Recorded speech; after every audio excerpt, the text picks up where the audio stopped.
तर आज मला जायचं डीमार्टला आणि त्याच्यासाठी आपण फटाफट रेडी होऊया. जस्ट इग्नोर माय कपाट गाईज, कारण मी हे किती वेळा ऑर्गनाइज केलं ना तरी पण मी 2 दिवसाने खराबच करून टाकते. तर मी आज वेअर करते ही कुर्ती, आणि कुर्ती घातली म्हणून मग मी त्याच्यावर छोटेसे कानातले घालते. ही कुर्ती आहे ना ऑलमोस्ट 2 वर्षापूर्वीची आहे, पण ती मला अजूनही खूप छान बसतीये. थोडीशी लूज पण झाली आहे, बट इट्स ओके. तर आता आपण फटाफट निघूया.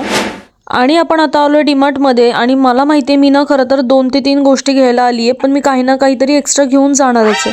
तर सगळ्यात आधी ज्या गोष्टी घ्यायला आली ना ते घेते, नाहीतर मी बाकीचं सगळं घेईल आणि ह्या गोष्टी घ्यायला पैसेच उरणार नाही. तर बाजूलाच कपड्याचं सेक्शन आहे, पण इथले कपडे एकदम बेसिक वाटत होते, त्याच्यामुळे मग तिथून मी निघाले. आणि पुढेच मग हे सॉफ्ट टॉयजचं पूर्ण एक सेक्शन आहे. इथे खूप छान सॉफ्ट टॉयज आहेत, आणि मला ना हा मंकी घ्यायचा होता, पण मी खूप विचार केला आणि मग शेवटी हा परत ठेवून दिला. आणि मग मी जाते कप सेक्शन मध्ये, आणि तिथे मला ह्या 3 बॉटल्स दिसतात.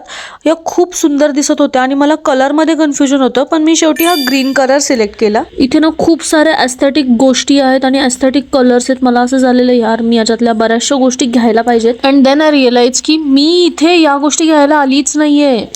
आणि मग बाकी सगळ्या गोष्टी घेऊन मी गेले बिल काउंटरला. मी ना इथे फक्त 3च गोष्टी घ्यायला आले होते, पण ॲज युजल मी एक्स्ट्राच्या गोष्टी घेतल्याच. आणि सध्या ना काय चालू आहे काय माहित, म्हणजे आपण कुठेही शॉपिंगला गेलो तिकडे बॅगचे एक्स्ट्रा पैसे लावतात, हॉटेलला गेलो तर पाण्याचे एक्स्ट्रा पैसे लावतात. त्याच्यामुळे मी कुठेही जाताना एक छोटी बॅग कॅरीच करते, आणि ती मला आज उपयोगी आलेली आहे. त्याच्यामुळे आज माझे 20 रुपये वाचलेले आहेत.